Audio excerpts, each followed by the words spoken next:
AP మంత్రి నారా లోకేష్ ఢిల్లీ పర్యటన బిజీగా సాగుతోంది. పలువురు కేంద్ర మంత్రులతో సమావేశమయ్యారు. జయశంకర్, జేపీ నడ్డా, హర్దీప్ సింగ్ పురి, నితిన్ గడ్కరీ, నిర్మలా సీతారామన్ తో లోకేష్ సమావేశమయ్యారు. ఏపీలో డేటా సిటీ ఏర్పాటుకు సహకారం అందించాలని జయశంకర్ ను కోరారు. ఇటీవల ఏపీ బృందం సింగపూర్ పర్యటన వివరాలు, రాష్ట్ర అభివృద్ధి కోసం సింగపూర్ ప్రభుత్వంతో జరిపిన చర్చల గురించి కేంద్ర మంత్రికి లోకేష్ వివరించారు.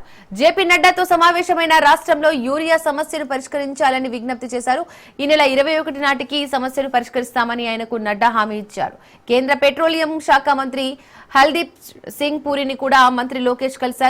బీపీసీఎల్ రిఫైనరీ త్వరితగతిన నిర్మించేందుకు సహకారం అందించాలని కోరారు. కేంద్ర రోడ్డు రవాణా శాఖ మంత్రి నితిన్ గడ్కరీతో లోకేష్ సమావేశమై కానూరు మచిలీపట్నం రోడ్డు విస్తరణకు చర్యలు తీసుకోవాలని విజ్ఞప్తి చేశారు. ఇక నిర్మలా సీతారామన్ ను లోకేష్ కలిశారు. ఆమెకు జన్మదిన శుభాకాంక్షలు తెలిపిన లోకేష్ ఆర్థిక ఇబ్బందుల నుండి రాష్ట్రం గట్టెక్కించేందుకు సహకరిస్తున్నందుకు కృతజ్ఞతలు తెలిపారు.